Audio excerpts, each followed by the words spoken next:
Familia, we have such an important guest on the podcast today. He wrote such incredible stories. Look at your face. Yes, you are a very important guest because you gave us Zero Tolerance, Onslaught, Age of Apocalypse, Generation X, Fatal Attractions, The Adventures of Cyclops and Phoenix, among many other stories. We have Scott Lobdell on the podcast today. Iconic. Oh my gosh. Your history in the comics, Scott. There is just so much that we want to chat about and like dissect and break down. And Michelle and I were looking at this outline and we're like, we don't even know where to begin because I love Onslaught and you love Generation X. Correct. That's what Paul and I actually bonded over a lot during the pandemic, was our shared love for Generation X. And you have Fallon's Covenant there behind you, so that's a pretty good sign, Paul. I love the Phalanx Covenant so much. So when we did book club back when we first started the podcast, everyone just enjoyed it and they loved it so much. And they wanted to hear from you, Scott. So we have so many questions for you. Everyone wants to know, are you watching X-Men 97? I am not watching X-Men 97. I'm kind of not watching it for a specific reason. One is I never watched the first X-Men. And that's because I was working about 60 hours a week at the time, between all the books. And it just didn't seem like it was a good idea to have actors' voices in my head when I was writing the X-Men the way that I wrote them. So it just didn't seem to make any sense to watch it then. And this, with X-Men 97, I found it interesting, but what was so interesting to me was I would get it would come out each week. And the first week, 2 weeks, I got, oh my God, Executioner is in there. I don't know, was it the Phalanx were in there? Like, it was just each week something new happens. And each week I get a text from somebody going, oh my God, Bastion's there. He just came out. Blah, blah. So that's been kind of fun. And I think that what I want to do is wait for it to be over and then watch it all, all 9 episodes. Is it 9? 10 episodes. Yeah, and I'll just watch it like a big old feature film. So you like to binge your episodes? Yeah, I like to binge it. And also like the idea of watching a 4-hour, 5-hour X-Men movie is, seems like that'd be super cool. But this, waiting week after week and, so... I did see the clip about Gambit. I have to say, I was very, very his final, we'll say his final appearance. I just saw that clip and I was like, holy moly, that was so dark. That was so dark and so good. And, so I'm looking forward to the rest of it. So what about you guys? Do you have a favorite episode? Something I should look out for? I do this all the time when I do podcasts and interviews. I always wind up asking almost as many questions as I answer. It's okay. We like having the tables turned on us. Trust. I know. We're here to interview you. I know. I've heard the Mojo one is not. I never got Mojo anyway, to be honest. So, what about you? Did you like the Mojo? Like Mojo? I never got them. It was, I have to say there are things that I didn't get when I was writing the X-Men. I never got Sinister. And if you look at my work versus Fabian's work, Fabian loves Sinister. And I never understood Sinister because it seemed to me all he ever did was at the end of each issue he'd go, which is, I think, how he got that goatee just from doing this. I'd be like, well, what has he done? He's just, and so, but Fabian loved him. And so I stayed away from Sinister. I don't think I may have written him for, in a crossover for like 2 pages or something, but which out of 7 years is not a lot of time. Another thing I didn't get Mojo because I didn't, it seemed like that when Chris invented him, he invented him for the purpose of, stepping outside the X-Men and, kind of being quirky and different. And so I was like, I don't see a way in. I mean, I did it once, I think I did it once when I very first got on the X-Men because it was already scheduled. And then I also played around with the X Babies, where I wanted to take that concept and expand it a little more. But other than that, I just never, Long Shot's another one. I don't, I know people love Long Shot, but I'm just always like, he's not a. Michelle's face right now. Why Oh is that? my god, I love Longshot. Oh yeah, yeah. I mean, maybe if you take him as a character, and it's something that I didn't do, but when I watched him, I was like, I don't understand. I mean, he's a guy who has luck powers and no bones from another dimension, and to me, like, I may have been old school, but I was always like, the X-Men should be made of mutants, and Longshot wasn't a mutant. He was just some guy who like came and hung out with them. I didn't, you know. But and you're welcome to love him. I'm not, I I'm think not trying that's to be fair. disparaging. What's That's that? fair. Yeah, I'm not trying to be disparaging. I'm just like, as a writer, I couldn't find a way in. So what always made me laugh was Hellfire Club, because the Hellfire Club seemed to consist of every year or two they would be like, "Hey, Angel, you want to be part of the Hellfire Club?" And he'd be like, "No." And they go, "Storm, you want to be part of the Hellfire Club?" She'd be like, "Yeah, that's not really my thing." Betsy Braddock, no. Like, you think at one point they just, start asking people from the Brotherhood of Evil Mutants. There's somebody, some Will other anyone? Will anyone besides, just join the Hellfire yeah, Club? They anybody want to who's not recruit an some X-Men. good guys. Yeah, I guess they needed it for a fundraising or something. I don't know, but so. Aw. But Well, and then it's funny when I tried to use this is a Generation X answer to a question you haven't asked yet, but it's when I decided that I didn't want like Xavier or Cable or anybody that we had seen already be uh, the next generation type people. I came across the idea of using Banshee because I thought, well, Banshee used to be a cop. That's kind of cool. You'd want to train these kids. And then I was like, well, it needs a balance. And then I was like, oh, White Queen just lost all the Hellions. How cool would that be if she came in and she was the like a co-teacher with him, like these two polar opposites. But at the time, people were going, well, you can't use her because she's a villain.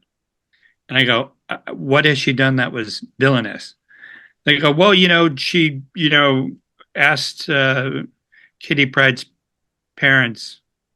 I'm like, okay, and what else? And they're like, well, she's really, yeah, but she's very evil. I'm like, she hasn't done anything evil. The Hellfire Club has never done anything. Like all these people that like have this reputation for being so evil, and they've never done anything. I think you can make the argument that Shaw was funding the Sentinels at one point, yep. or was it Donald Pierce? I think his name was. But White Queen had never done anything remotely approaching evil, and so I was like, no, I think I can, play with her. So introduce her as Generation X. You are spitting facts. These are all facts. And we love what you did with Banshee and White Queen, making them the headmasters of Generation X. Like that was just genius. Their chemistry is off the charts too. Thanks. It was fun because they were so different, and Banshee was just like, I just want to keep these kids alive, and underneath her, that's really what she wanted too, because she was really blaming herself for the death of the Hellions. So in a way, it was her way of trying to get it right this time. So kind of it made her very tragic. So I will tell you one time, though, episode where they went to New York and Marrow was able to take control of White Queen because Leech was right at her feet. Yeah. And Marrow's like painting a big smile on Emma's face, and it's really humiliating. And then at one point, Emma looks down. She's like, sorry about this. And she just kicks Leech across the room. He slams into wall and he knocks unconscious and he's out. And then Marrow and the other guy were there and they were like, holy shit. Because now they're trapped in the room with Emma, who is at full power, and now they're screwed. But what was funny was after it happened, and this is, I don't know, issue 4, I think, an editor came to Bob Harris and said, you have to write White Queen out of the series because she kicked Bleach. And that's like, she's abusing this kid who's a child. And, I said, look, if it was Banshee and he was out drinking and he came home and kicked Bleach across the room, I would say, yeah, that's bad form. But it's Emma, and she wasn't doing it to be mean. She was doing it to be practical because that's what she would do with, like thinking, what's the most important thing to do right now? Okay, if it means knocking the kid unconscious, I'll do that. I'm captive, he's captive. So, but it's pretty funny because there are a few times when editors outside the X-Men office would come in with demands. Bob would relay them to me, and then I'd be like, yeah, no, I'm not going to write him out. No. Well, we love that you stuck to your guns on that Oh one. my God, I loved her so much. Well, thank White Phoenix for that, because the groundwork you did with Emma, she would eventually go to Grant Morrison's new X-Men. And from there, we would get her on Astonishing and have her as the leader that she is today. So the Emma we have is because she kicked Leech in Generation X issue 4, and you refused to write her out of the book. So thank you for that. Yeah, what's funny is years ago, I remember somebody saying like, oh, Grant took White Queen and made her really interesting and did it. I'm like, okay, one way to look at it. But, What? yeah, I thought she was, I loved her. In fact, I'm going to tell you another story. Yes. A fan came up to me, it was in England of all places, and he came up and he goes, white characters don't work in comic books. And I was like, what does that mean? And he's like, Moon Knight, Silver Surfer, Iceman, they're just white blobs on the panel. They're not interesting. I'm like, oh, well, that's interesting. So I thought about it. And then I went back to the States and I said to Bob, I go, I want to try to do something with Iceman, like make him like full, like big, like, he pretty much, he always looks like an ice cube tray. And that's, how he's looked for all these years since he was a snow.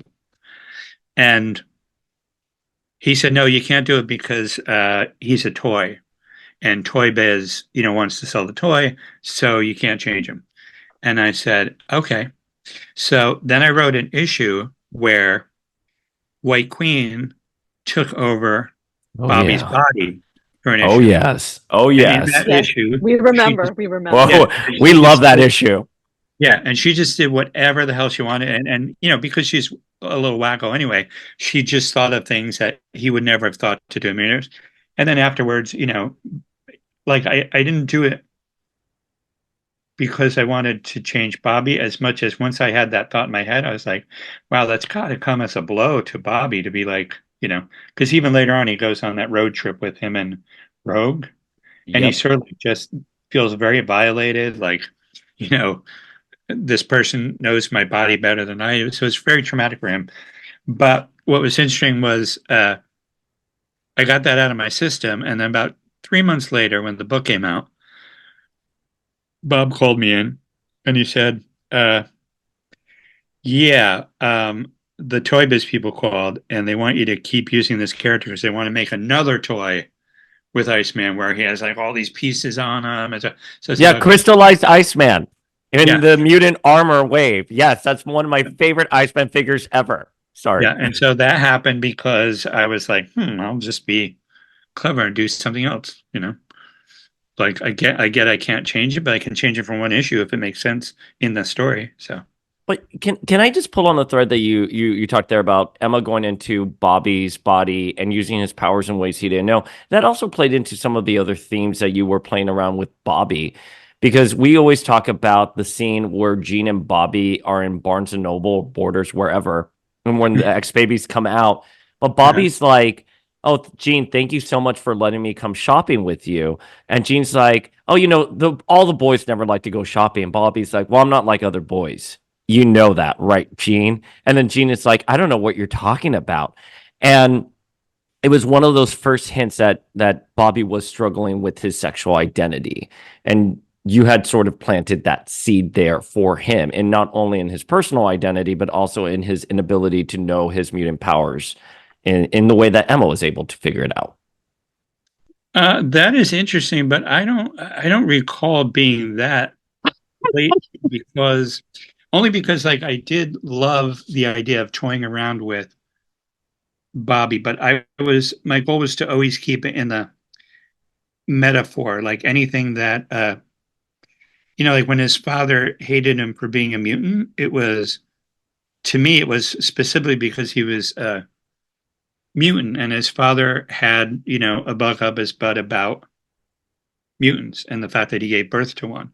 Um, if he had come out, if the father, and maybe he has since, I don't know, but if the father was somebody who was homophobic, I wouldn't have found that character interesting at all, and I probably wouldn't even have written him. So my goal was to always keep the idea of his mutation as a metaphor. And then I guess there's, they say the difference between subtext and text. And I think I was writing subtext, and I think Brian came along and was like, well, let's make it text. And so it became, straight out, bringing Bobby out of the closet. I don't think I don't know. Did I use those words? Did you look that up? Yeah, it's the issue where the X babies come I remember crashing them being in down. the Barnes and Nobles. Yeah. And I Yeah. remember, I know there's a time there when Bobby was portrayed as kind of a womanizer, Yeah. but it was just always like one woman after the next. And you could draw your conclusions about why he couldn't have a long-term serious relationship. One could, draw that conclusion that maybe his heart wasn't in it. But yeah, I remember the scene. I don't remember being that. But to answer your question in terms of pulling on the thread, I was happy to play into the metaphor and not to play directly into what it was a metaphor for. I gotcha. So, that's cool. I mean, there's that line in the X-Men movie, which I think comes exactly from the book, where was it the father or the mother said, can't you just pretend not to be a mutant? Yeah, Bobby's mom. Yeah. And I thought, like, when you hear that line, so rude. Within the context, it was interesting in that moment, but it was also heartbreaking because you're saying, like, geez, how many times have, a gay person heard that, or a trans person heard that, or, other people have heard it from their parents or their loved one or their brother or sister or something. And that like really stings in a way that I think becomes universal and not necessarily something as spot on as, oh, Bobby is gay. Oh, I got you. Yeah, that's very fair. That's a very fair way of looking at it. North Star, North Star, it's not like I had any problem or, anything that would dissuade me from dealing with a gay character. I mean, we saw it later on with Bunker in Teen Titans. But I just, like I say, just for the purpose of Bobby, that was, never my intent. So. Wait, okay. you wrote Alpha, for those folks at home who don't know, you wrote the landmark issue Alpha Flight 106, which is where North Star found baby Joanna in the dumpster. She had AIDS, she died, and North Star came out publicly. That was a landmark story. Spoiler alert. That's right. We do have to say a spoiler alert because we post things. Michelle and I will post things about things that happened 30 years ago, and people will get angry. Oh, yeah. We're like, it's been there though. These are not spoilers. Just teasing. Yeah, no, that was that was a people have asked over the years, like, what did you have to do to get that into the comic book?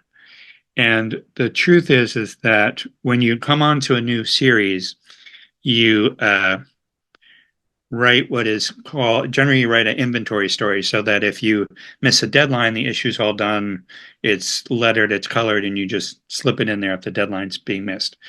And so the first thing I did when I came on is I said, I'm having difficulty with North Star because I want to use him, but he's such a jerk.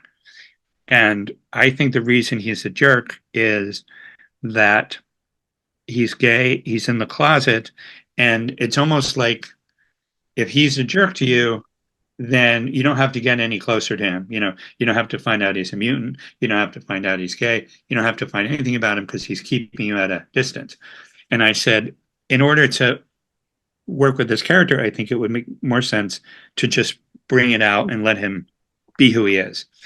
And so the editor, Bobby Chase, at the time said, "Oh my God, my brother's gay. That's perfect. I would, let's do that." And I had an assistant editor at the time, Chris Cooper, who was also gay. So we're like, okay, let's do this issue. This is great. So we did it, not really thinking anything of it. It wasn't, we didn't go upstairs to get permission. We just did this issue. The deadline, the artist was late on the previous issue. And we said, well, we got to put it in. And we put it in, and Wednesday morning came around, and then the world went up in flames. They're like, "What the heck?" To the populations, I did not receive any negative feedback from anywhere. But remember, this was before the internet, where everybody, loves to, be contrarian, and they love their death threats, they love their you're an idiot, oh, you're a bigger idiot. That's well, we have no idea what you're talking about, Scott. Yeah. The internet, it has trolls. What? No, yeah, in the old days when you had an opinion, you would get a piece of paper and you'd write it down, and then you'd go to the post office or the mailbox with the stamp, and people generally put a lot of thought into fan mail. And I went through all the fan mail. The only one negative thing that happened was, and that was really a joke, was I think it's like the Global News Network is one of those nonsense, Bat Boy newspapers used to get at the. Whatever happened to Bat Boy? I'm still waiting. Right? I still see those black and white photos at the grocery store checkout of Bat Boy spotted. Yeah, how is Jack Black not Bat Boy? There should be a movie where it's like, I used to be black, I used to be Bat Boy. But having said that, that was the only thing that I ever saw in print that was like, why do we have gay superheroes? And that was just, somebody's shtick. Yeah. But it's interesting because when I created Teen Titan, Bunker for Teen Titans, it was 20 years to the month since I created it. And all the, by now the internet and the website and the, TMZ and, it used to be if you got in an issue of Wizard, hey, you're doing pretty good. Nowadays you're like, no offense to you, there's like 40 podcasts, there's, no offense taken, trust. We know drama and, blah, blah, blah. And I like, there's Twitter and there's reposting and but at the time, there wasn't a lot of that when North Star came out. So then when Bunker was introduced, people were like, oh my God, what do you think? What do you think? I said, what? I think it would be awesome if 20 years from now, when I introduce another gay superhero, nobody calls, nobody writes. It's just part of the landscape, It's not news, not comic book news, not other news. So that's my goal. I mean, I know I can speak for both of us when I say that's the goal we want too. I'm so tired of everything. If there's a person of color, LGBTQIA plus character leading the charge on something, and it always has to be so contentious, and you're like, I wish it was just, that's it. It's fine. No one cares. It's just a good superhero story. Can we move on? Stop filling the world with hate. X or Instagram or Tumblr, wherever. Oh my God, it's brutal. Yeah. Yeah. I have to say, I was in the back of a Uber, and I used to say to people, and I still do, it's different now because a lot of Uber people are just Uber people. But in the beginning, Uber people were actors, actresses, like little part-time work. Everybody's doing it part-time just to make some money. But now there's people who've been doing it for like 10 years or something. So I would often ask, because I was always interested about people, and again, I still do. I did it probably 2 days ago. But I always say, so what do you do in real life? Because certainly their life is outside of being in the car. They got to be doing things. They, either driving for their family or whatever. So many different reasons why they would be driving a car. Somebody said to me, I said, "Oh, what do you do in real life?" He goes, "Well, you shouldn't say that because some people might be offended." And I go, "Are you offended?" He's like, "I'm not, but other people might."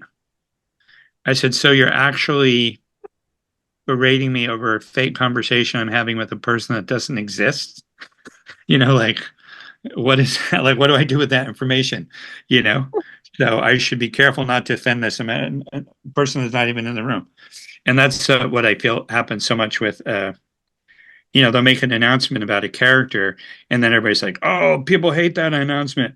And then you go scrolling for people that hate the announcement, and you're like, "I don't see anybody hating the announcement. All I see is people white knighting about how somebody is going to be offended by this, And it's like, geez, enough people." Well, Scott, I mean, you've created so many great characters and like helped give so many characters like bigger story arcs. What was it like creating the team of characters in Generation X that have a massive legacy today? Well, it's Yes, tell us, tell us, I, tell us. well, I'm glad they have a legacy. I feel bad because I know there's a point where they killed a bunch of them off, but now it seems some of I them don't are like back. to talk about that. They're Yeah, back. They're but they back. seem Don't worry. They're back. are they all back by now? I guess. Yeah, Krakoa. I Krakoa just brought everyone back. Okay, I okay. think everyone's back. They're not necessarily doing a whole lot, Uh-huh. some more than others, but yeah, here's hoping. Well, I'll tell you what was fun about Generation X is that Bob Harris came to me and was like, they want to do New Mutants, so you should think about relaunching New Mutants. And I said, okay. And so I went home that weekend and I was like, you know what? I'm so tired of seeing that school. Let's put them somewhere else. I go, let's put them in the Massachusetts Academy. That's empty. So, and then I was thinking, okay, what if, what if the Massachusetts Academy becomes Xavier's School for Gifted Youngsters, which is a weird title, and only because they're all like in their 30s by now.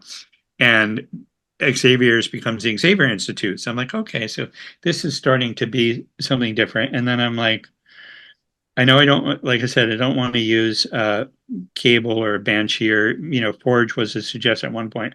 I'm sorry, Cable or Professor X or Cyclops or anybody that's been in charge of the kids before. Uh, and so that's when I first went with Banshee. And then later on that weekend, I was like, so then by Monday I came in, I go, okay, I don't want to do New Mutants, but I do want to do Generation X. They were like, Generation X. This was before like it was a term that meant, what we all know Generation X to be. In fact, I named it after a band in England. Oh I yeah. heard the term Generation X. I'm like, oh my God, that's such a great term. Um, and so that's where it started. And then we were trying to find an artist, and we're looking all over, and you know, Wills, Jim, Silvestri, they all had a particular style. And Bob and I, independent of each other, both knew that we wanted to do something that no one had seen before. And, I'll go even farther back. Before we started, Bob and I agreed that we didn't want the Ken and Barbie mutants, the ones that, like Gene, Iceman, if he didn't turn to ice, hey, he'd be fine. Like there's all these characters that just look like regular people. And I really wanted the group to not look like regular people. I wanted them to look like, this next generation, people that couldn't just put on take off the uniform and fit in. Um, and so we're going back and forth. And finally, I was doing X-Men Unlimited with Chris Bachalo in the story with Storm and Xavier and Cyclops in a storm, blizzard. And we're about 10 pages in, and I'm like, I got to go in the office today. I got to sit down and tell Bob that this kid that has done a bunch of stuff for DC, a little off to the side, has to be the guy that we bring over here and do this. And so I'm like, okay, I'm gonna go. He's gonna be like, no, he's not. And I walk in and I go, I figured it out. And he goes, Chris Bachalo. And I didn't even say what I figured out. He's just like, Chris Bachalo. I said, yes. And so I called Chris. And up until then, I don't believe I even talked to him, but I said, listen, I'm doing this new series called Generation X. I want you to be the artist. And he goes, no, Scott, he goes, I'm not, I can't draw like Jim Lee or Wills or any of those guys. I go, there are a ton of guys that draw exactly like those guys. I said, and I don't want any of them. I want one guy who draws like Chris Bachalo, and you're the only guy who does that. Yes. And so he's like, yeah, no, I'm not, I can't do that. So 2 months go by, and I'm just determined not to work with anybody else but him. And all of a sudden, he calls me up. He goes, "Yeah, I told my wife I turned down a new X-Men book, and she yelled at me and told me to call you back right now and plead to make sure it's still open." I said, "Yes, it's still open."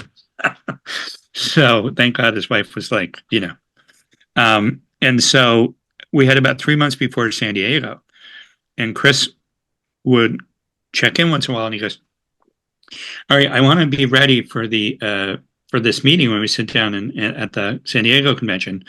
So can you tell me who you're thinking about in terms of characters? I said, no. I said, I don't work that way. I said, this is our book. I said, I'm not like, I'm not treating you like you are the artist and you do what I say.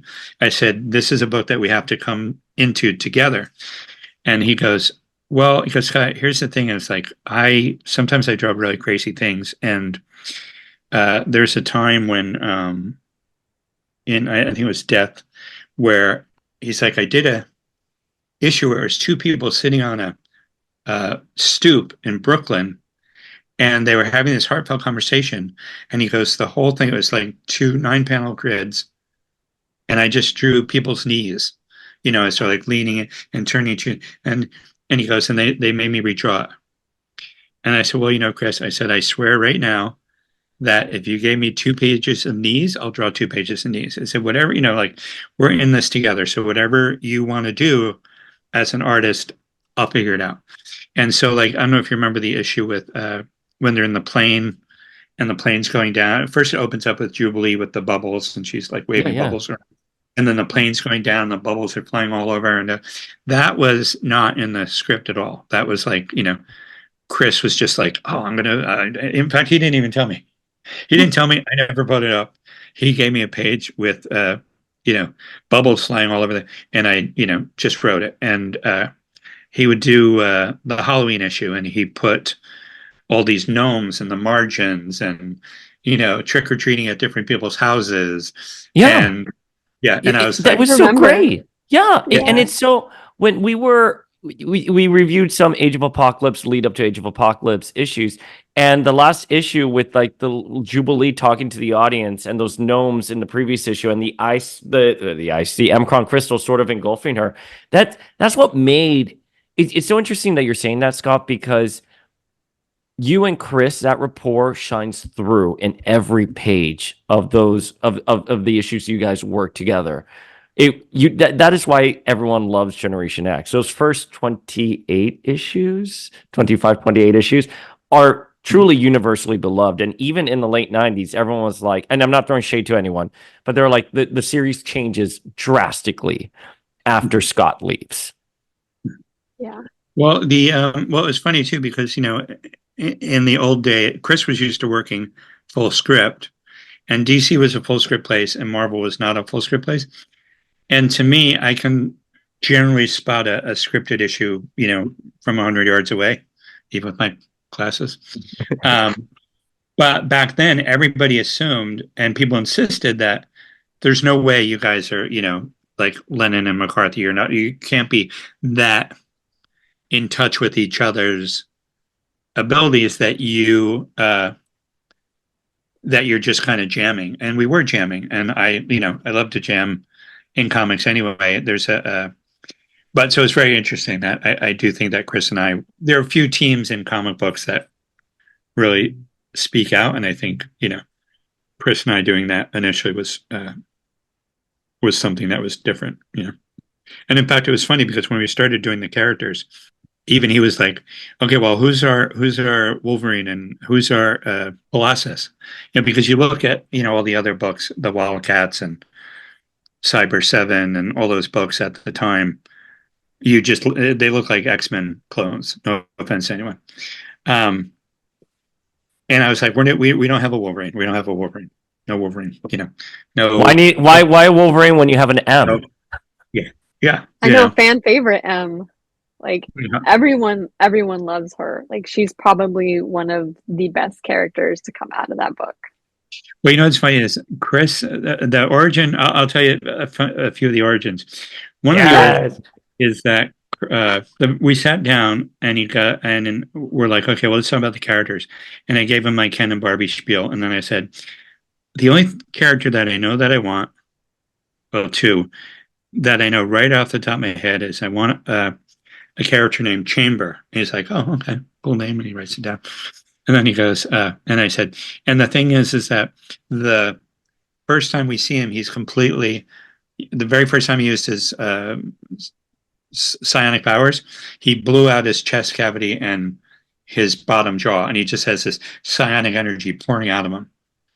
And he's like, okay, he goes, that's very interesting, but no one could draw that. Yeah, you say no one would be able to draw that. I go, I agree, no one would, except for you. I know that you can do it. So he's like, well, just give me an idea. And he slides me a sketchbook, and he says he still has it to this day. But I drew like a basic sketch of it. And he's like, okay. He takes the sketchbook back.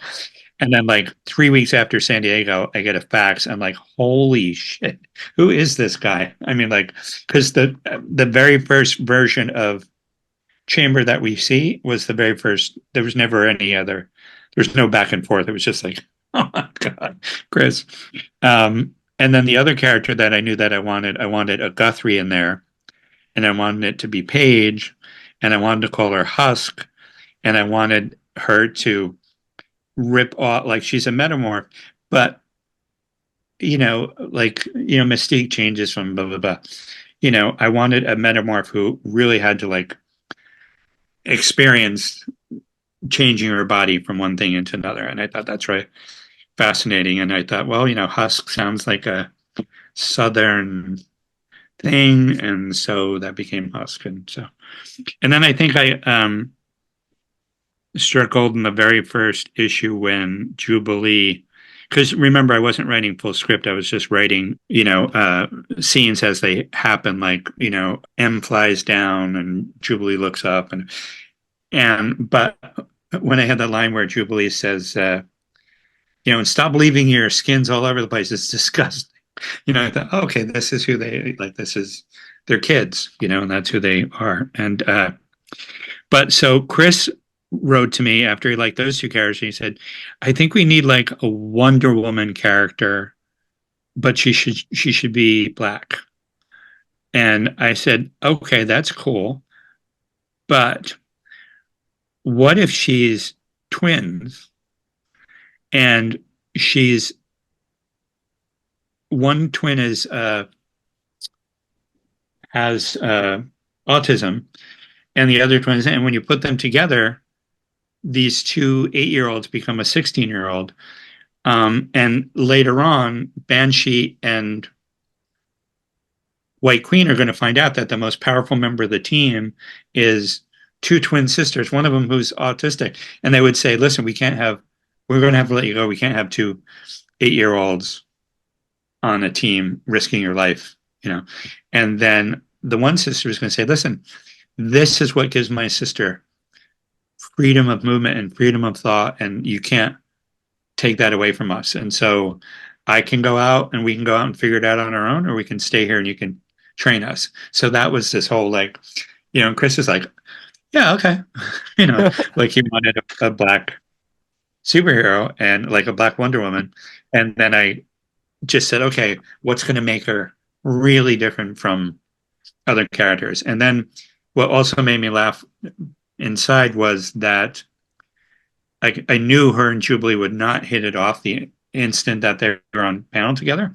And I thought, oh my God, it's going to be so much fun someday when Jubilee realizes that she's actually been mixing it up with an 8-year-old girl. It's going to be like, she'll be mortified. But I don't know if I ever got to that point, to that reveal, but because I know then they became the Penance twins or something. But initially that was the idea. And then Chris called me up one day. He goes, I know this is going to sound silly, but like, what about a character that just has too much skin, like he has 6 feet more skin than he needs? I'm like, I'm in. And he's like, really? I said, yeah, let's do it. Skin, that'd be awesome. And then we came up with this idea that when he concentrates, he can look like himself. And when he doesn't concentrate, he looks like this gray, floppy, because the blood's not getting to his skin and stuff. And so, and then Penance was, I don't know what she turned out to be, but when we first meet her and she doesn't say anything, and then there's that one issue where Jubilee is like going through with different books and like Hola and Bonsoir and she's trying to reach her, and even Emma couldn't penetrate what was there. Was the notion was that she was going to be deaf from birth, and so even if you go into her mind, she didn't have a basis for words. She didn't have Yeah. she had no one to talk to. She had, she was in this war-torn country of Yugoslavia. She didn't have parents that talked to her or that she understood. And so to me, that's why she was, the reason why her skin was so diamond hard was it was almost like a porcupine. And she kind of has porcupine tendencies when you look at her hair. And the idea is that this was just her way of protecting herself, and so that was, the idea that she was deaf and they would eventually reach her and she would eventually be able to communicate with them. But I just felt she was a really interesting character to have on the team. And I think she had some good moments, She had excellent moments. Penance is Yeah. such a fan favorite. I mean, her origin obviously is very different. Her and M are so different, and I think it's needlessly complicated how it landed. And I think in Krakoa they've streamlined it a bit, which is good. But there's something about that original team and your original concept that you put there. And when you're looking at M, I mean, we saw those seeds planted, especially in those issues that you were talking about with Emma being abducted by Gene Nation. I mean, they're at the World Trade Center, and then M just goes catatonic.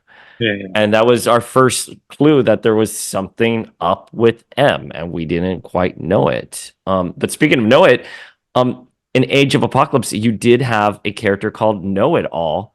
And Mm-hmm. was she supposed to be a hint at M's Oh yeah, origins? she was the sister that we hadn't met yet. So Ah, there you in go. fact, that issue behind you, the issue when we first see uh Monet the very, very first time she's in the Yeah, in the car with her guardian or whatever. yeah, there was a hint right there in front of everybody that I always thought was really funny because it was so blatant. But So was Emplate also like always going to be her brother? And yes, immediately Emplay was going to be her brother. Yeah. okay. And how were the Monets like connected to Penance? Because Emplate imprisoned Penance, correct? Like that was the mutant that he fed off of for so long? Yes, but I think it was because of her. She didn't have anything to do with. Yeah, Did she that didn't have maybe anything to come do later? with the Saint Croix family. Yeah. Okay. Okay. She was just their separate character, not the twins, not the older sister. Yeah, and I Because think there was when Gateway shows up and he says penance, it was actually his penance for his involvement with the death of didn't he have to do with the death of the Hellions? I forget. Like he had something he did something majorly screwed up, Okay. and that was his penance, and that's where she got the name Penance from. Penance. So he was like essentially taking her from where she was and bringing her to a safe place, or as safe as, you know, a mansion full of ex people could be. You know, maybe Okay. she'd taken her to the UN or something. She'd be safer. But yeah, no, there was no, and you know, it's hard. And just so you know, like I don't, you know, I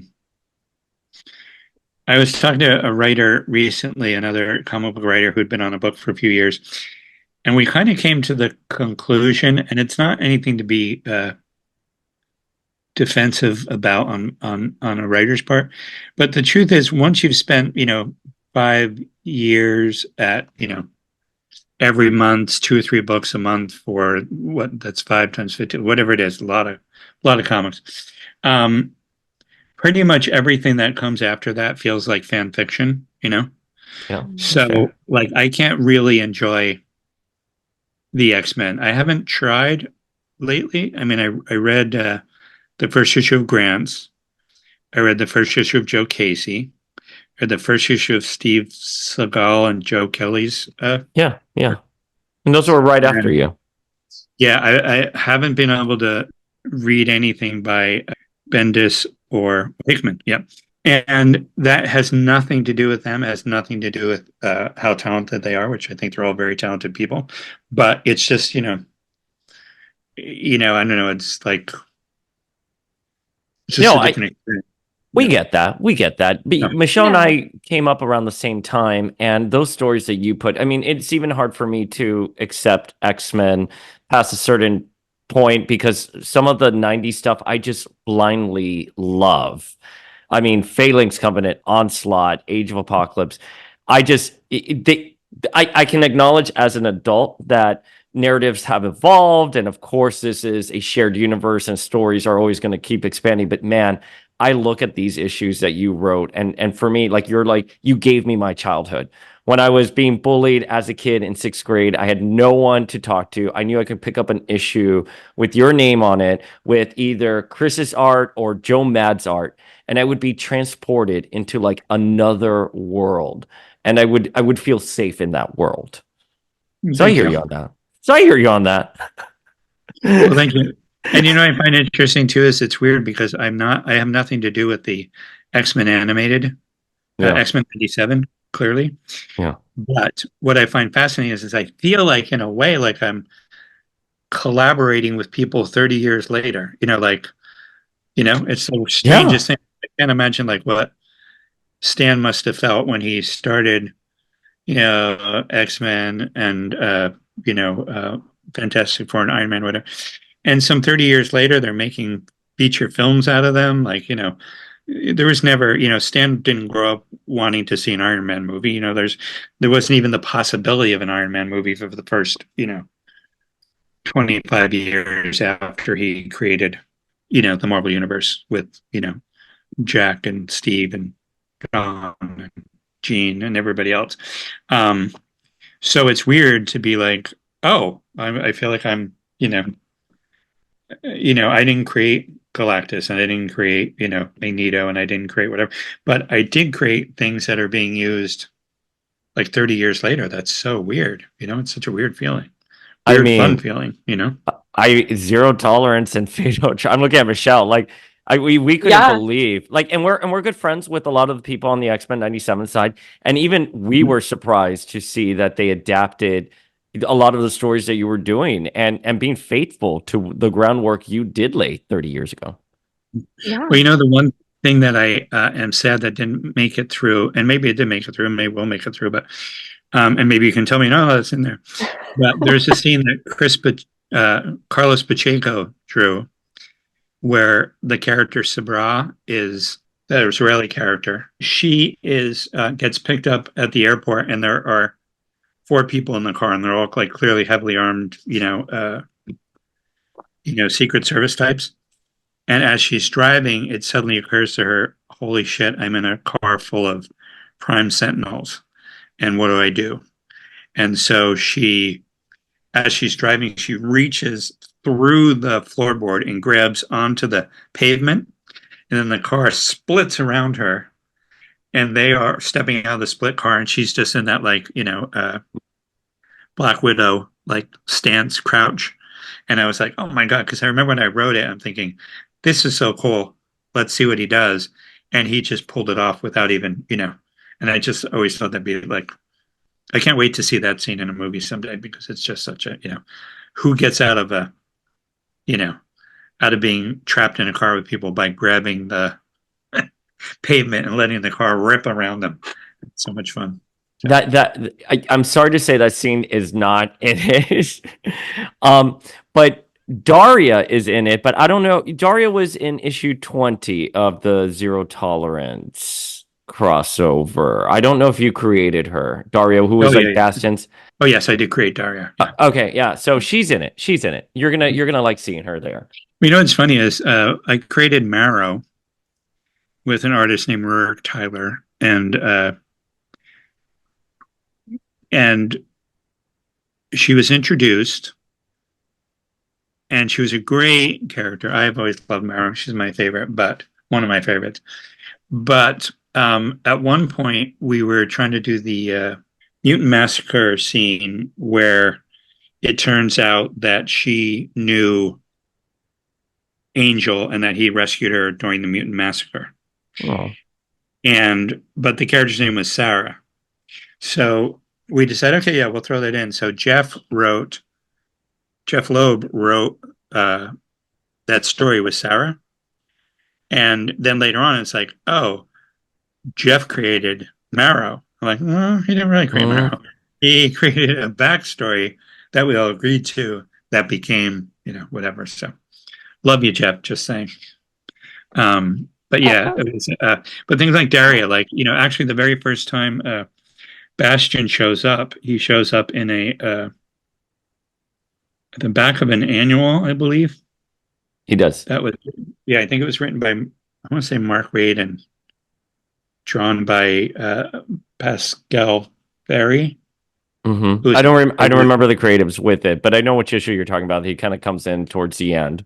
Yeah, but that was the time too, when, I was in charge of sort of the X-verse at the time. So I didn't think anything of introduce this character here, introduce that character. Because it was for the purpose of the whole story. So, and the other thing that I think I feel sad about, and I don't know if it's true, but I loved Bastion's issue with J. Jonah Jameson. Oh, yes. Which is really all about disinformation and where we are today, all these years later. It's he went to him, he's like, listen, I need you to start batting the mutants around, because I know you're a bigot. And he's like, who says I'm a bigot? Because, well, you hate superheroes. I go, I don't hate superheroes. I hate a superhero. I'm not going to twist things around for you. And Bastion's like, you made an enemy. And Jonah Jameson's like, yeah, you made an enemy too. So, I love that. In fact, I got to tell you, the reason that issue came into being is Joe Mad really wanted to leave X-Men and go do Spider-Man. And I said, you should let him. He's Joe. He's amazing. We'll find another amazing artist. There's, we're always finding amazing artists. And they're like, no, he has to stay on X-Men.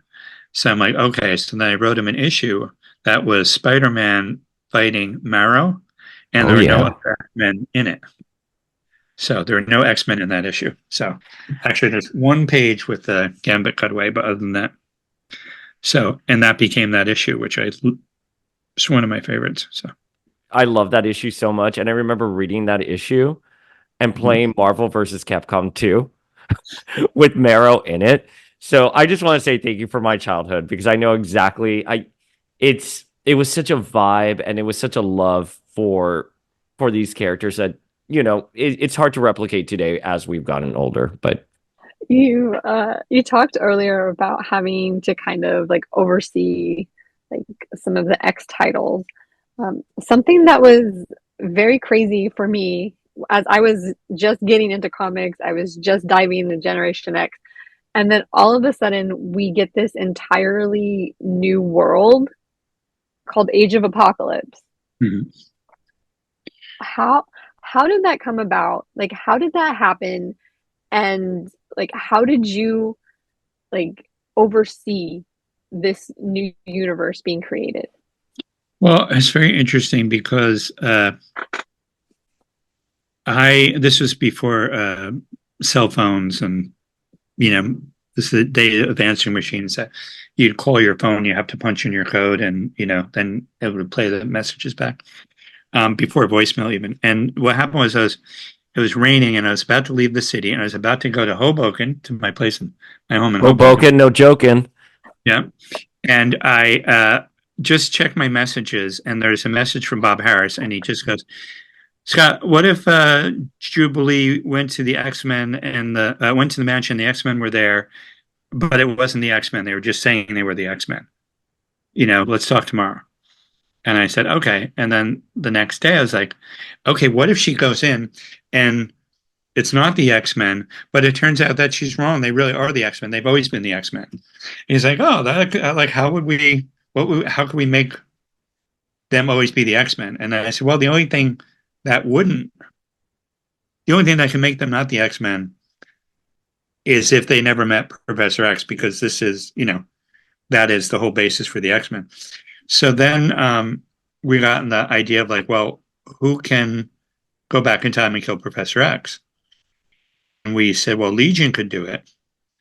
And I remember, actually, I believe it was Mark Waid that said Legion could do it.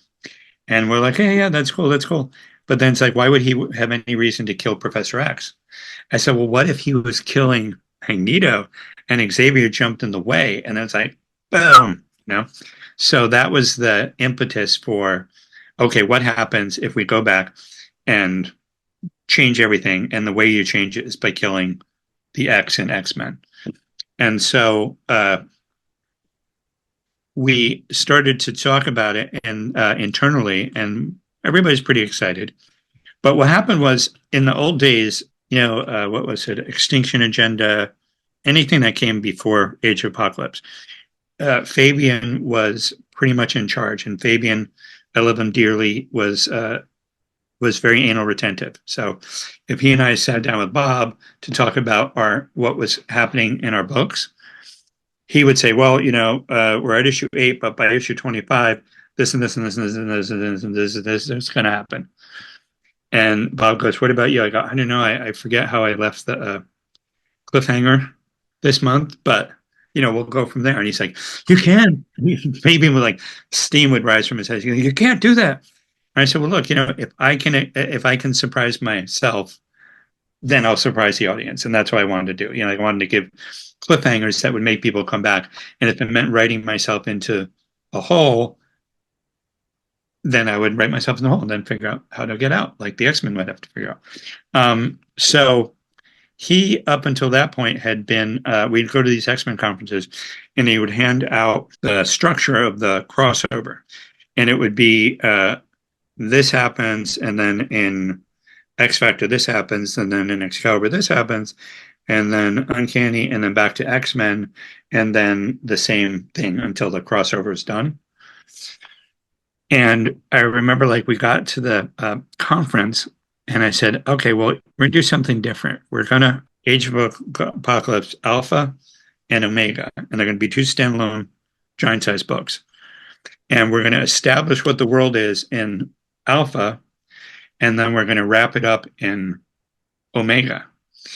And in the meantime, all you need to do is, figure out what characters you want. Then you have to get everybody on the bridge. We need Wolverine on the bridge. We need Jean on the bridge. We need Ilion on the bridge. And that's what we need. And everybody got annoyed at me at once. And they were like, oh, you can't do that. You can't just, say a story and then tell us to do, you're not going to tell us what to do. I said, God, if I were you, I'd be like, oh my God, I get to, I finally get to do a crossover where I can do whatever I want. All I just need to know is that these people have to be on the bridge. And that is why I think, as much as I love what I did, I do think that John Francis Moore's X Factor was gorgeous. I thought it was art. I thought it was, a beautiful story about, that you would never have been able to do in a million years. Scott and Alex set in that world. And I was like, that would never have happened if I was like, okay, this happens, this happens, this happens, this happens. And I think that everybody really, really got into this notion that, like, okay, we're not going to do a crossover. You have to buy 30 issues to get the story. I said, let's write a story that everybody wants to buy every issue, not that they have to buy every issue. And then even when it came out, people were like, well, you don't tell us what order we're supposed to read them in. I go, yes, you read Generation X 1 through 4. You read Astonishing 1 through 4. It couldn't be any simpler, But to me, that was like, I don't know if we've seen a lot of that since then, but I think it was the perfect way to run a crossover, Well, I think we have seen an attempt to replicate that magic, but I wouldn't say to the success of Age of Apocalypse. I just got to tell you one thing. It's very funny. Is we're in the office and the phone rings, and Bob goes, "Hello? Oh yeah, huh? Okay, yeah. Hold on a second. I want to know how they're going to market this Age of Apocalypse thing." And I said, "Tell them we're canceling all the books and we're going to start over at number 1." And he goes, "Oh yeah, we're canceling all the books. We're going to start over at number 1." Okay. He hangs up. He goes, "They said that's amazing. They can't wait." And we're like, "What?" Because up until then, a crossover was just 86, 87, 88, 89. But they were all for it. And then we're like, okay, well, let's, And each time we did something crazier and crazier, it gave us more permission to get, I remember like when the art would come back from people. I mean, certainly Joe's designs on Age of Apocalypse were, breathtaking, I thought. But Sunfire, the first, burnt his whole face off. And, I remember being in a diner. We all, after it was decided we're going to do Age of Apocalypse, we all met, and it was me and Joe and Adam and Andy and Fabian and everybody who was in New York and the editors. And they were, okay, well, let's figure out who you want. And Fabian right away is like, I want, Magneto. I want, I forget who he wanted. He wanted like the big guy. He wanted Wolverine, And I was like, I want Sabretooth and Wildchild. And they're like, well, doesn't that duplicate? I said, no. Sabretooth is going to be like really all dignified. And Wildchild is going to be on a chain that he keeps on his wrist. And when he needs to, he lets Wildchild off and he kills everybody. And then he grabs Wildchild and slams him on the ground and throws him back over his shoulder. And they're like, what? And Joe Madureira is like, oh, like he got it immediately. And I said, I want Blink and I want Morph. And they're like, from the TV show? I go, no, the Morph that died pretending to be Professor X from the comic book back in, I don't know what issues. And I said, and the thing is he's so traumatized that even though he's a shapeshifter, he's so traumatized by this point that he's like a number 2 eraser pencil. And they're like, you want more? Wait, so Sabretooth, Blink, Morph, like, and Fabian's like, you're going to get anybody that's going to sell? I go, we'll be okay. But so I know it was really fun. It was just like, but the thing is that once we started getting the sketches in, it really opened it up to all the other artists to, at the time it was faxing. So we would all like fax the stuff to you. And also we go, oh my God, this is Cyclops. This is, Wolverine. This is, all these characters. So it was really, really fun to watch it grow and to give people the freedom to, tell the stories they wanted to. Like, I'll give you an example. Externals. Hopefully Fabian's not listening, but if he is, I just never read it. It's just, like, yeah, I think it was X-Force and the Externals or something. Yeah. But it didn't matter because it wasn't important to, all it was about was make sure your 4 issues are the coolest 4 issues. And I'll tell you a story about Generation Next. We had a discussion over and over and over. Generation X has just started. Are we really going to cancel the book with issue 4 to do this side series and then come back to it, or do we just keep it going as Generation X? And we thought, well, if we keep it going for Generation X, we're telling the readers that Generation X isn't important. It's not part of the X-Men universe. So then we said, okay, let's make it that. Let's do Generation Next and put it in there. And what was fun was trying to figure out, for me personally, how to use things like know-it-all, like how to plant the seeds of things that are going to be in, I love the fact that when we see Paige, she's a raven-haired girl, and we have ultimately realized that that was Chambers' first love. And then we're like, oh, so all these little things that I was trying to weave into the Generation Next that would pay off in when we picked up the series again. So that was really fun. Well, that's genius. That's the way you start doing these good crossovers. You use like an alternate world to examine the characters in the real world, quote unquote, and you plant those seeds there so readers can intuitively understand there's more going on in the story and underneath it. It's harder you get older and you're like, oh, in my day. But the truth is that like, I mean, welcome to every week on this podcast. Okay, my day. Okay. The thing is that to me, I look at the crossovers, and I don't think I have to name them. I won't name them because everybody knows. But the thing is that like a writer will start off with an idea, like, oh, wouldn't it be cool if this happens? Okay, that's what's going to happen. Now, who can I use to make that happen? What characters can I use to tell the story I want to tell?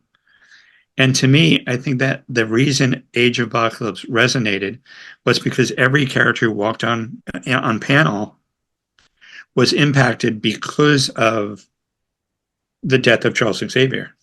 Yeah. It was like, it was the most personal crossover ever, and then when I see other crossovers where it's like, oh, what if this team fights this team? Okay, well, yeah, they're fighting. Okay, good. You have them to fight, but it doesn't tell you anything about who they are really. I'll tell you, like at the end of Onslaught, we were at a writers conference, and I don't think I had one foot out the door because I stayed for a while longer, but I was starting to think, like, we went around the room and everybody said, well, what does the X-Men, like, what do you think the X-Men are? And they're like, oh, the X-Men are family. They're family. And Nightcrawler's like the cousin, and Wolverine's the uncle, and da-da-da. And I was thinking, geez, I don't know. A lot of families I know are much more dysfunctional than this ideal, family. But they all had different points of view. And I think that by that time, the X-Men just seemed like all the edge got rounded right off of the X-Men, I felt at a certain point. And when when Onslaught was ending, they, and this actually ties into Operation Zero Tolerance, but when Onslaught was, when Heroes Reborn was ending, we were in this conference and everybody was sitting around going, okay, how do we get Onslaught to lose his powers and go up against whatever? And then it's like, well, the Fantastic Four is there. What if then everybody's like, oh, that'll be so cool if Franklin Richards creates his pocket universe. Yeah, has created this pocket, and now he's going to disperse it. But it's like, does he give up his like? Who does he choose? This universe or the family? Like, and everybody's like, oh my god, and I was like, I'm sorry, but Marvel was always the world outside your window. I said, and this is like, I said, I don't see any metaphor. You can correct me if I'm wrong. I don't see any metaphor for a 6-year-old who has to choose between his family or the universe. Like, what is what's the metaphor for that? Like, what are we telling? What's the story? How is it personal? And to me, that is when I started to go, okay, I don't know that I don't know if my interest coincided with Marvel's interest at that point. Is that why then we went to Zero Tolerance? Because you wanted it more grounded and back to that metaphor. And like as Yeah. you're saying, those heroes outside your window, because zero tolerance. By the way, and you can comment on this too. I there felt like there was such an exodus from the books during Zero Tolerance, and I wonder if it ties into what you were talking about with Heroes Reborn, and that metaphor had kind of gotten lost. They were sold to Image, right? Is that how it went? I'm totally blanking They right weren't now. sure their life. They hired Image to do those books, To do those books, but but they is also that hired me. yeah? Is that why Zero Tolerance came about? No, Zero Tolerance was. I mean, we might be misremembering only in that because of the series, which has Bastion begatting Onslaught. Is remember that Mm, Onslaught was out a good yeah, year and change before uh, before Operation Zero Tolerance. And if I remember correctly, Operation Zero Tolerance was they gave me 4 issues. They asked me to come back and do 4 issues between uh, who's somebody's run and Grant and Joe Casey. And I mm, just took those 4 issues and I had, the legacy virus die and I, had Jean and Genosha and then I had Operation Zero Tolerance in its own storyline in yeah. X-Men. But my feeling is that like I just maybe I'm remembering it wrong. You can correct me if I'm wrong. Eve of Um, Destruction was right before Morrison, and that's where yeah, Jean was that's on Genosha, and they yeah, came, and our girl Dazzler had a wonderful moment, and that's where Wolverine like impales Magneto, yeah. And then right away, I mean, like, and then we pick up with Morrison right after Eve of Destruction. yeah. And so to me, two things. I haven't talked about this one part before, but Yes. Grant and Joe were supposed to start sooner, and then they started later, and then they started later, and then they started later before it was finally announced. So when they said to do those 4 issues, I was like, I'm going to do 4 issues that are just like explosive, and if it's going to take another 6 months for them to get all the artwork done and stuff to launch, then I'll just keep writing until they're ready. And so I would have loved to explore. I would have loved to explore Operations Zero Tolerance because 2 things. One, the thing that I came to hate about the X-Men is, like when I was a child, the X-Men didn't have a Blackbird. At one point, they actually had to borrow a Volkswagen, not a Volkswagen, a station wagon to get to go and find another mutant, like early on in the series. And I thought, that is the coolest superhero team ever. The Avengers have the Quinjet, the X-Men have a station wagon. They had to like, they needed the station wagon because they had to like put Angel in with his wings to be in the back. Um, but by the time the X-Men, it's like you can't hurt anybody because the healers in the Morlock tunnels would patch them right up. You know, they needed to go somewhere, they would, get Gateway and he would teleport them around the world. Or they had a Blackbird that came out. It was like, geez, they practiced, it used to be bowling balls. Now they would like practice in the danger room that could like create alternate realities and, holograms with their own personalities. And I was like, oh my God, let's get rid of all that and just get back to the idea of who the X-Men are. And the X-Men were about a bunch of mutants who faced a lot of adversity in either helping mutants or protecting humans from mutants, you know? And so that was the idea behind Zero Tolerance, was it was just gonna make them lose everything, lose the mansion. I mean, they lived in a mansion. Oh, how depressing. They live in a mansion. It's like, so I wanted to get rid of all that, get them down to the basics. And I was a big fan of Giant Size X-Men 91. I wanted to use the template of, Bobby, Cecilia Reyes, who no one ever heard of before, Sabra, I think Marrow, and there's one other person. But to me, I would have loved, I will tell you one thing that happened that was going to happen at the end of Onslaught, because between what happened in Genosha and whatever was that after they arrested Bastion, Shield comes in and arrests them because he had too many other connections in too many other high places. So Shield comes and arrests him, and they bring him up, and Bobby and Cecilia were going to be like, well, that's glad that's over with now, and get back to people not being afraid of mutants. They can and then all of a sudden the helicarrier was going to start to shake, and then it was going to rip in two, and you're going to see 100 Shield agents falling to their death, and explosions within the helicarrier, and in the middle of it, Magneto just says, enough is enough, and that was how it was going to end.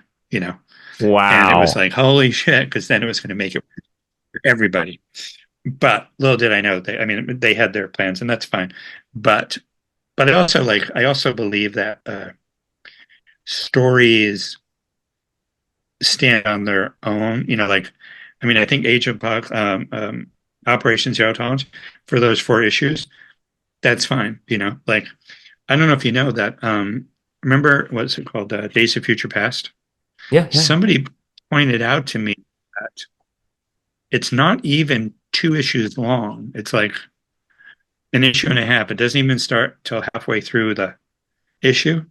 Yeah. And it's like, and look how much mileage, has come from that. And so I don't know, I think, would I have loved to, because I was very creatively juiced at that point, would I have loved to have continued on with what happens when the X-Men are reduced to 5 people, Cecilia, who doesn't even want to be there, and then over in with Jean when she was in Genosha, I was looking forward to creating an uncanny team and an X-Men team that were not what we always see.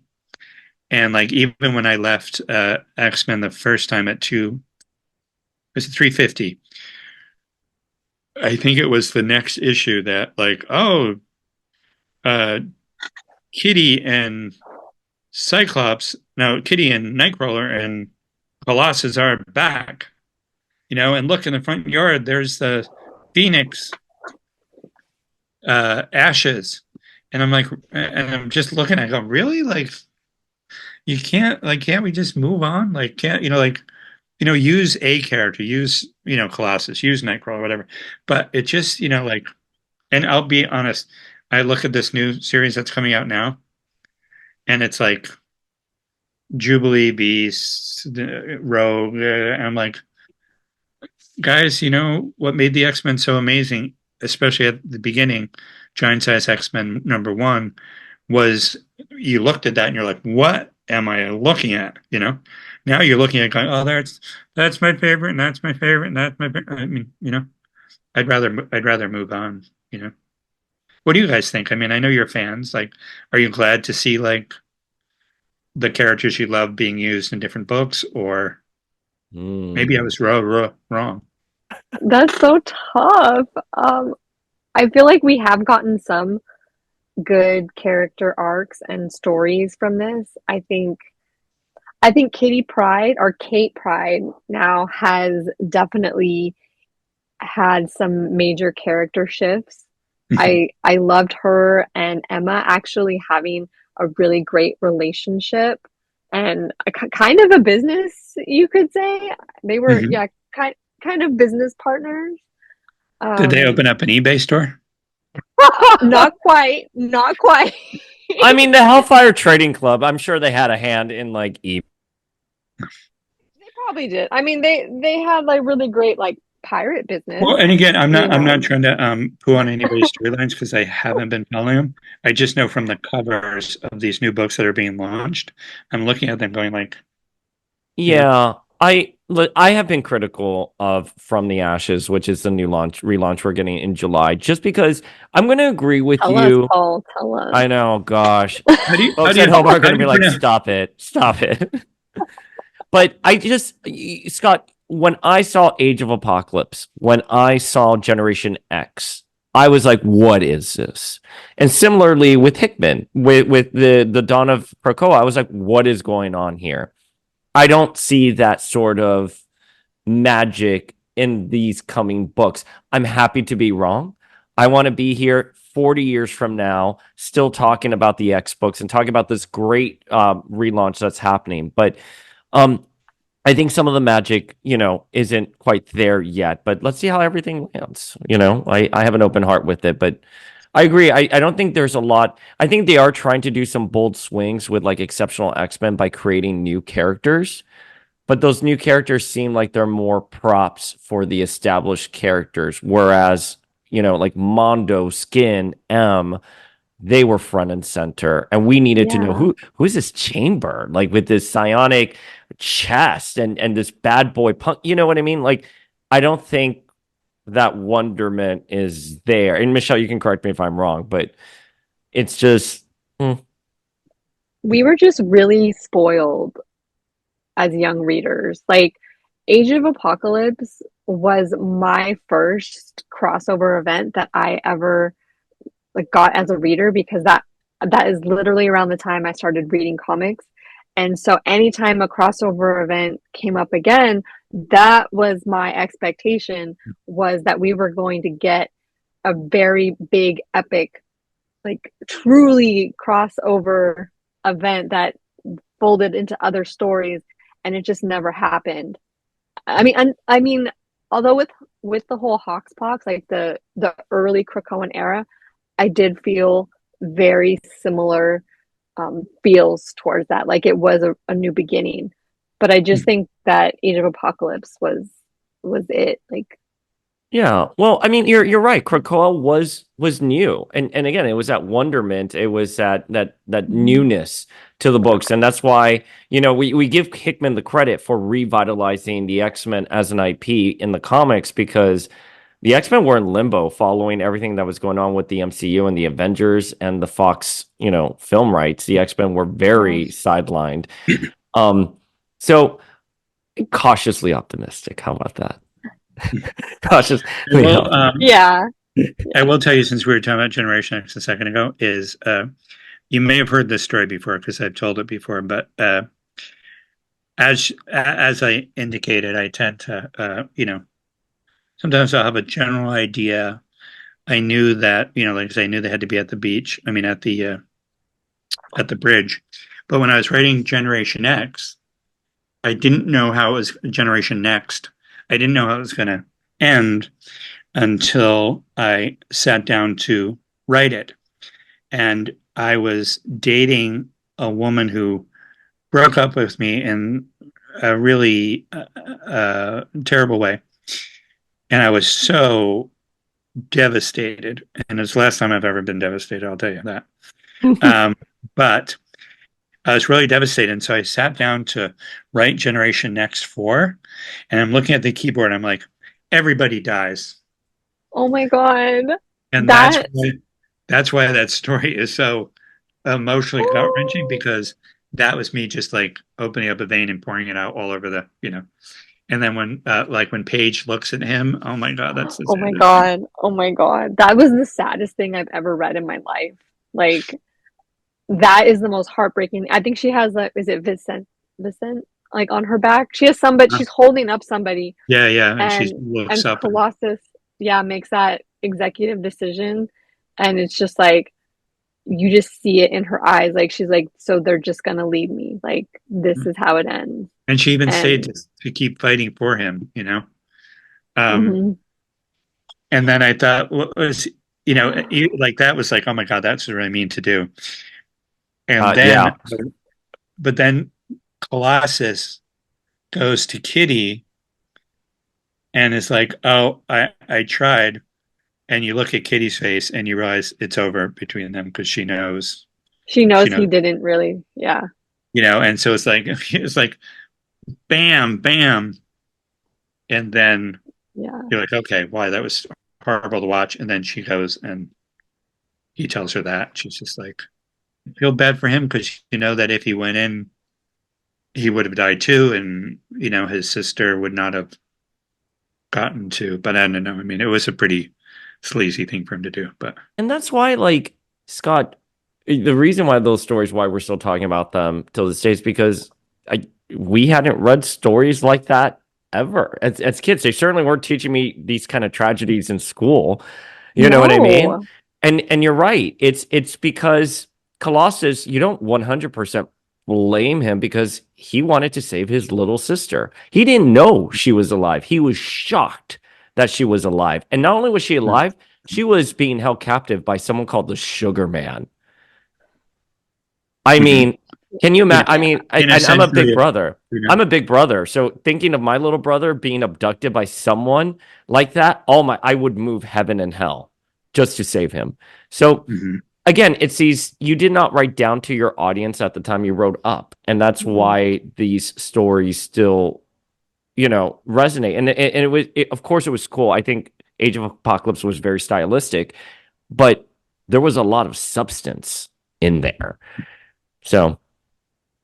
Yeah, no, I felt it was. What's funny is I've told people this before, and I won't tell you who because I don't want to be rude to them. What happened is I tell every writer this. I said, if you can make them cry, you will have them forever. If you Yeah. can make them and cry with a story, you don't have to make them cry every issue. You just have to, like the scene when Professor X could walk after, I think it was was it Extinction Agenda? Yep. Yep. Yeah, where he could walk for that one night because it was the effect of the techno-organic thing. And it was the first time we really saw Jubilee as a character besides somebody who snaps bubblegum next to Wolverine.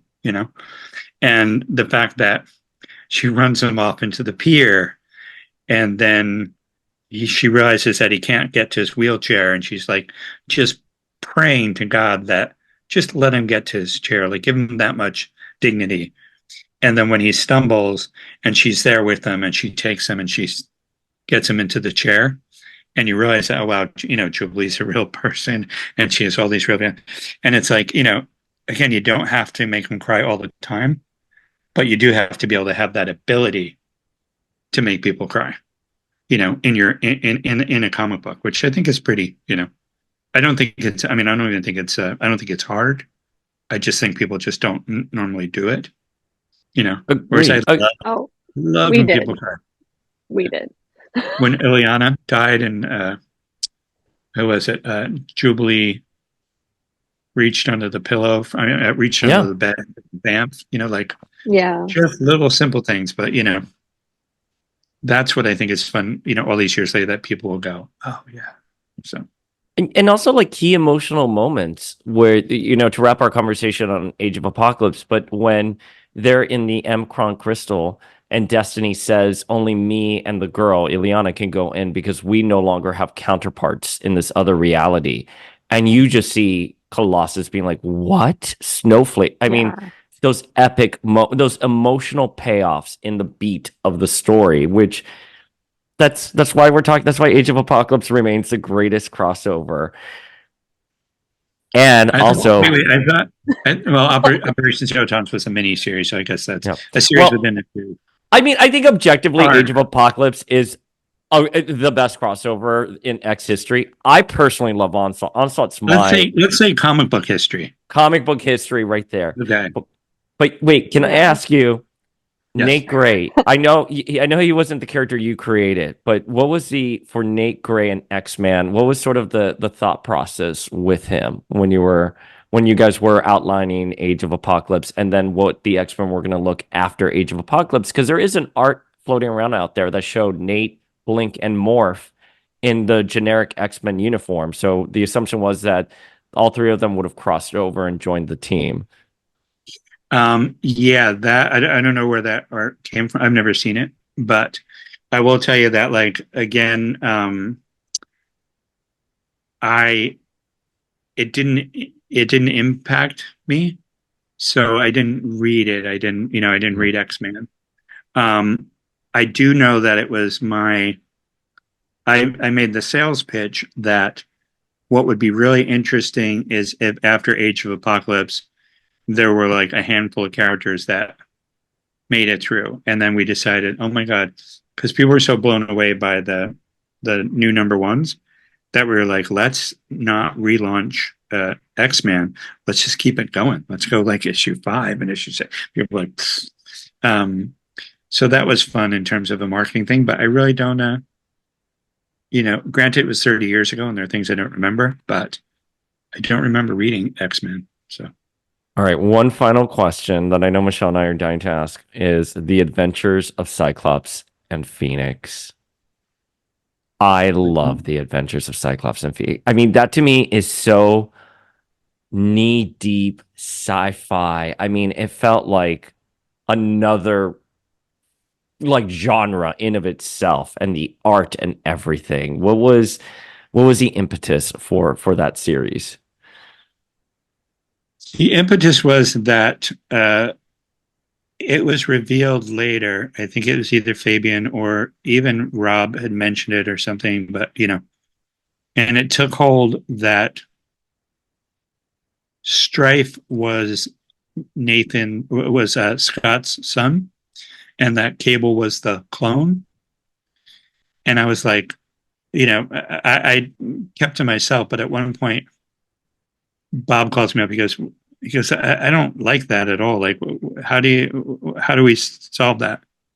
I said, I don't know. I said, the only way I can think to solve it is like if we find out that Scott and Jean actually raised Cable, He's like, how would you do that? I go, I don't know. Maybe they just got married. Maybe they go on their honeymoon and they're in the waves and they get sucked up and they're in the future, but they're not Scott and Jean. They're, because they, couldn't introduce themselves to young Nate as Scott and Jean, because that would be a little weird. He grows up later and be like, hey, you're my parents. So the idea is okay. So, but if you look at the core of the story is just like, what is the difference between Cable, the man Cable grew up to be, and the genocidal lunatic that Strife grew up to be? And the difference is that Cable had parents who loved him enough to travel through time and spend the first, I don't know, 10 years of their life with him or whatever it was. And then you had this other kid who was raised in a lab, And so I was thinking, and plus it was like, I remember thinking at the time, it's like, if the original was to go in, if the original idea had taken hold, I don't know how you ever forgive Cyclops, because that meant that Cyclops sent his son away and he grew up to be Strife and he killed, millions of people. It's like, how do you come back from that? So that was the idea was, let's take them and put them there. And I remember Gene Ha, I saw his work and I'm like, this is, it was so different that it made the whole story that much different. Like once I saw how weird he was with his art, I remember like, okay, there's they go into a bar and there's milk and then they serve milk, but they serve milk from these giant udders as if somebody had like cloned just the cow udders. Yeah. Above the bar, and that's how they do it. And he was like, okay, everything he did it felt, like you say, it felt like a different, it's a difference between, Star Wars and Aliens, like they both take place in space, but they might as well be completely different. It's just his art was so, I mean, the world building within the writing was airtight and just gave us so much. But also, like the art, though, it just felt like the Hildebrandt brothers, that space and that techno. I mean, it was, again, when you're 12 reading these comics, you've never seen art like that before. And this is before the internet. And you feel like you're holding this massive masterpiece in your hand. And it's just, it is transformative, not only from the space that you're occupying, but also just your perspective on things. So, well, I will say at 32, 33, I guess, I remember. I was having the same experience. I was looking at that art going, holy shit, what am I looking at? Like it was just so, And that's why they had to do Scotty-san, because it was just so popular and so interesting. It's like people wanted to get back to that world, you know. I will tell you one thing, because you have Phalanx coming behind you, is that I used to write with a lot. They used to call it the Caption-O-Matic 5000, because Chris wrote with a lot of captions.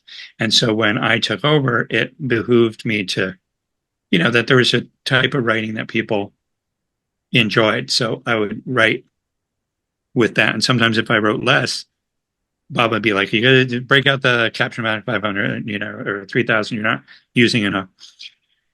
And I remember in the Phalanx Covenant with Joe Madureira, there's a scene where Banshee is in the mansion and he's talking to them, and then he leaves, and then he goes up to the speaker and he says, let me talk to Storm. And Suri was like, Storm is not in the mansion. He's like, okay, let me talk to whoever. And they're like, they're not in the mansion. And then finally he goes, who else is in the mansion besides me? And she's like, no one. And those 3 panels were so like when I saw them, I was like, you know, it's like so, and I'm like, that's all you need. Like, you know, like, I mean, Joe's art was so cinematic that I felt like I was watching a movie.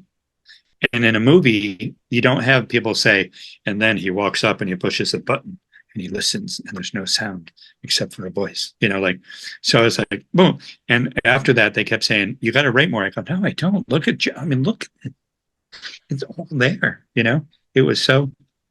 I hate the narration panels. I'm not a narration panel reader. I always kind of gloss over them. And I didn't realize that until now. It was because you did not put those in those formative issues that I was reading.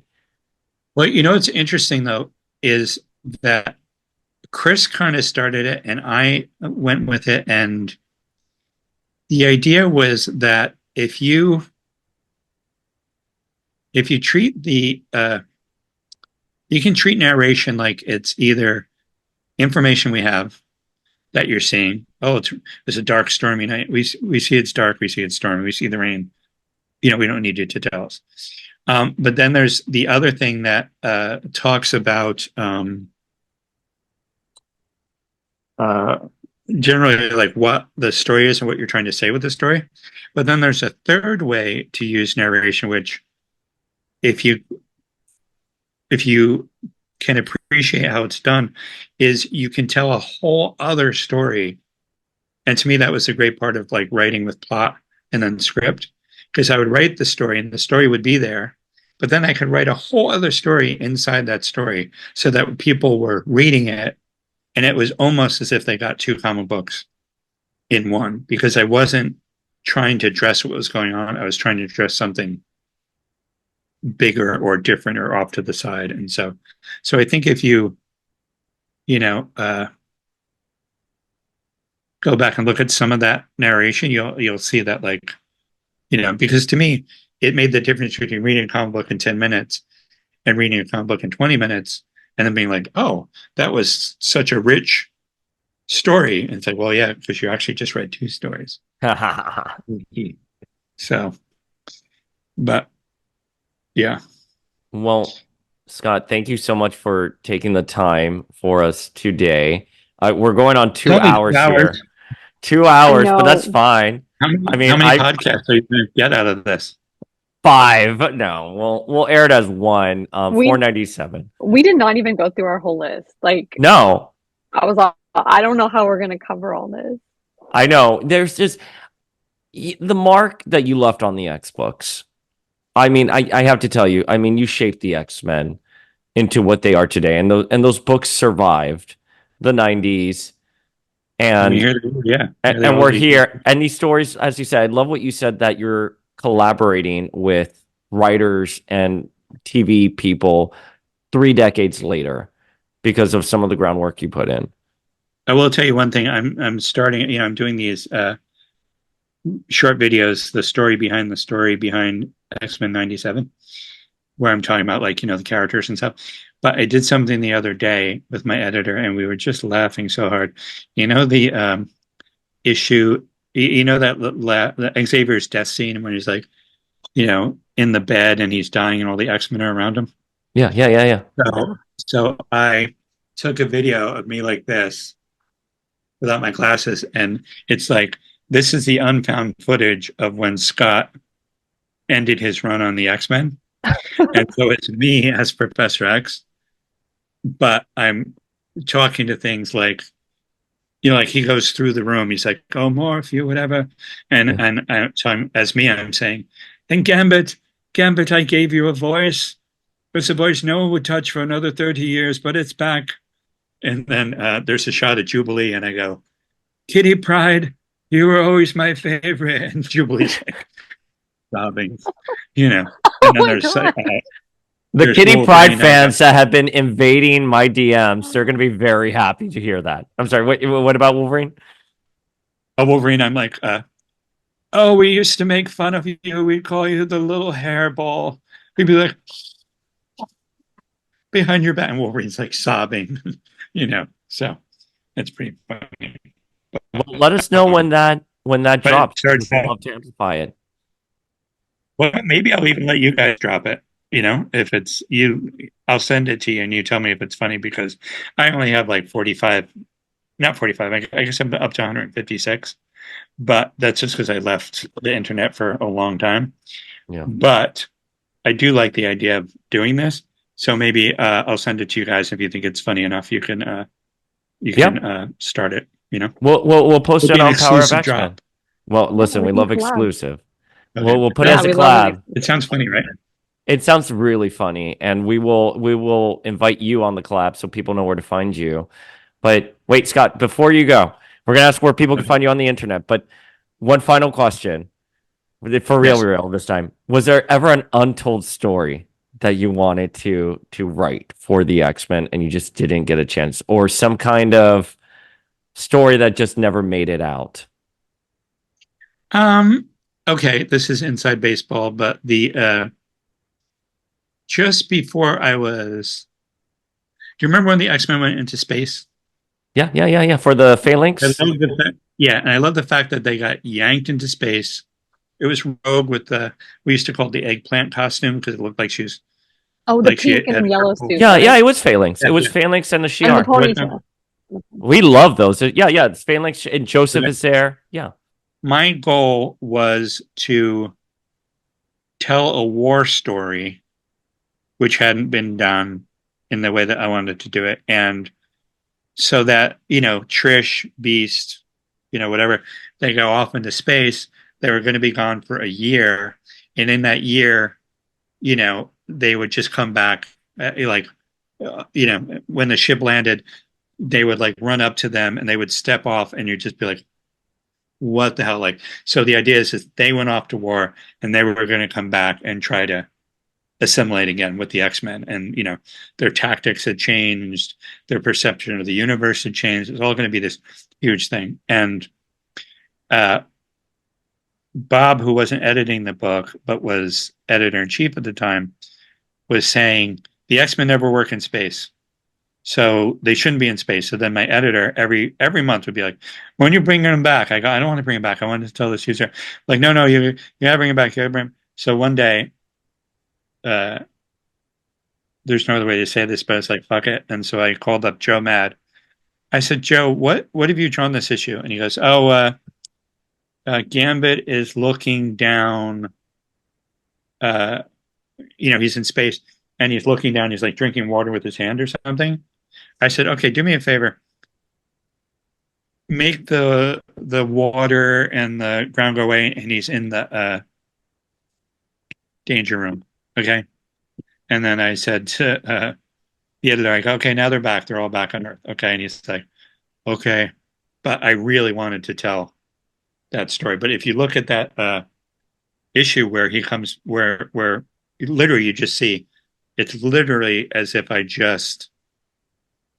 you could almost see my hands reach in and start erasing things, and then it just stopped. But I really wanted to. It would have been so awesome. So that's something. I think I had like 3 issues in, and then we love the pink jumpsuit. I'm sorry to cut you off. We love the pink jumpsuit so much. Those arcs. I'm sad to hear that there was something bigger planned, because you had so much inherent drama with Joseph, Rogue, and Gambit. You had Deathbird and Bishop as well. Yeah, he was having the hot for her, right? Yeah. I mean, thought that Bishop was starting to be like, hey, wait a minute, I like the way this girl thinks. You know, it's like, no, you're not supposed to do that. You know, like it would. And Trish, I always love throwing like completely normal people in the middle of something, you know. And I was like, oh, she's gonna, you know. Well, Scott, Well, I think you're really gonna like X-Men '97 then once you watch. I wanted to see X-Men '98. I wonder how much they're gonna carry over, right? I think you're going to be pleasantly surprised with a lot of the stuff you've done. But I will say one thing though. I did meet Marvel for the first time, Marvel movies and TV, about 3 months ago, and they're like, "Oh, is there anything that you think that you'd want to do?" And I didn't think anything of it at the time, but I'm thinking, you know, maybe you could do Generation X as a sister show to X-Men '97. I would die. Scott, I'm sorry. Yes, you want to do that. You're going to clear your schedule and you're going to work on an animated Generation X spin-off show. I wish it were up to me. I wish it were up to me, but it's not. But I think it would be cool. But you know what? Even if somebody else does it, it'd still be fun to see. You know, because we know they're good with source material.